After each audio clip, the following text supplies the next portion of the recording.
და ახლა შემზარავი ტრაგედია, რომელიც ბოლო 4 დღეა ყველა წამყვანი მედია საშუალების მთავარი თემაა. Germanwings-ის საბედისწერო რეისის გამო გერმანული ავიაკომპანიები უსაფრთხოების წესებს ცვლიან. დღეიდან ლაინერის კაბინაში მინიმუმ 2 მფრინავის მუდმივად ადგილზე ყოფნა სავალდებულო ხდება. გამომძიებლები ამ წუთებშიც მუშაობენ დიუსელდორფში 28 წლის ანდრიას ლუბიცის საცხოვრებელ სახლში, სადაც რამდენიმე საეჭვო გარემოება აღმოჩენილი. მათ შორისაა მფრინავის თანაშემწეს დახეული სამედიცინო ისტორიები, რომლებსაც პოლიციის თანამშრომლებმა სანაგვე ყუთში მიაგნეს. ჯერ დაზუსტებული არ არის უკავშირდება თუ არა ნაპოვნი დოკუმენტაცია ლუბიცის ფსიქიკურ პრობლემებს, თუმცა ადგილობრივი პროკურორი ღიად ამბობს, რომ Germanwings-ში 2013 წლის სექტემბრიდან დასაქმებული ახალგაზრდა კომპანია საკუთარ ავადმყოფობას უმალავდა. საფრანგეთის ალპებში მომხდარი კატასტროფის ახალ გარემოებებს ჩვენი რეპორტაჟიდან გაეცნობით.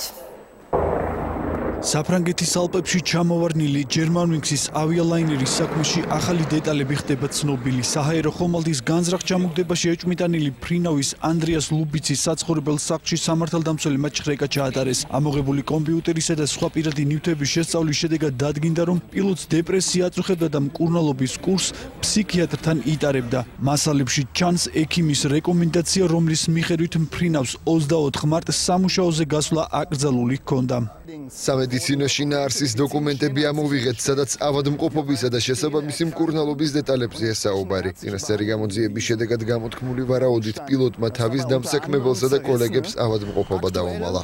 გავრცელებული ინფორმაციით ანდრიას ლუბიცმა 1 წელი ფსიქიატრიულ კლინიკაშიც გაატარა. ლუფთანზაში აცხადებენ, რომ 2009 წელს გერმანელი პილოტი კომპანიის სწავლების პროგრამას გამოეთიშა, თუმცა დაბრუნების შემდეგ ყველა საჭირო ტესტი და შემოწმება გაიარა. ავიაკატასტროფის დეტალების გამჟღავნების გამო საფრანგეთის პილოტების პროფკავშირი სასამართლოში სარჩელის შეტანას გეგმავს.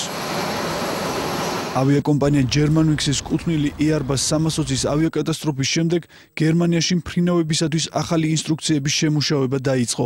ახალი წესების მიხედვით ფრენების დროს კაბინაში ეკიპაჟის მინიმუმ 2 წევრი უნდა იმყოფებოდეს. ახალი ინსტრუქციების დანერგვა იგეგმება დიდი ბრიტანეთის, ნორვეგიისა და კანადის ავიახაზების თვითმფრინავებშიც. მსგავსი წესი უკვე მოქმედებს ამერიკის შეერთებულ შტატებში.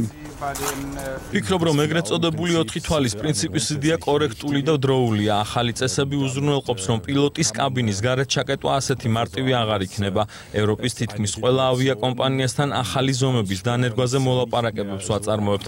ყველა ავიაკომპანიის უფლებაა, რომ ცვლილებების შესახებ საკუთარი შეთავაზებები წარმოადგინონ. წინსვლა ამგვარად უნდა მოხდეს. ანდრიას ლუბიცის საცხოვრებელ სახლს ქალაქ მონტაბაურუში პოლიცია იცავს. სახლთან პოლიციის მობილიზაცია მას შემდეგ უზრუნველყვეს, რაც საფრანგეთის პროკურორმა განაცხადა, რომ მეორე პილოტს თვითმფრინავის განადგურება სურდა. ავიაკატასტროფის ფაქტს ძალიან განვიცდი. ამდენი ადამიანი დაიღუპა მხოლოდ იმიტომ, რომ ერთ ადამიანს, რომელიც შესაძლოა ისეთ დეპრესიაში იყო, რომ თავისა და სხვა დანარჩენი 150 ადამიანის მოკლა სურდა. ეს აშინელებაა. არ შემიძლია დავიჯერო, რომ ადამიანს ამის გაკეთება შეუძლია. კოლეგები ანდრიას ლუბიცის მეგობრულ და მშვიდ პიროვნებად ახასიათებენ. მან საავიაციო სასწავლებელი წელიწადნახევრის წინ დაამთავრა, რის შემდეგაც პილოტის თანაშემწედ დაიწყო მუშაობა.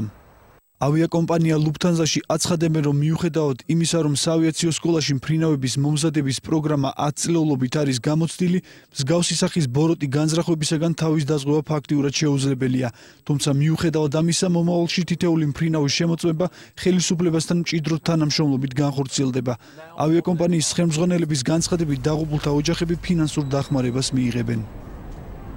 გერმანული ავიაკომპანია Germanwings-ის სამგზავრო ლაინერი, რომელიც ბარსელონა-დიუსელდორფის რეისს ასრულებდა, საფრანგეთის ალპებში 2 დღის წინ ჩამოვარდა. ბორტზე 150 ადამიანი იმყოფებოდა. უმრავლესობა კი გერმანიისა და ესპანეთის მოქალაქეები იყვნენ.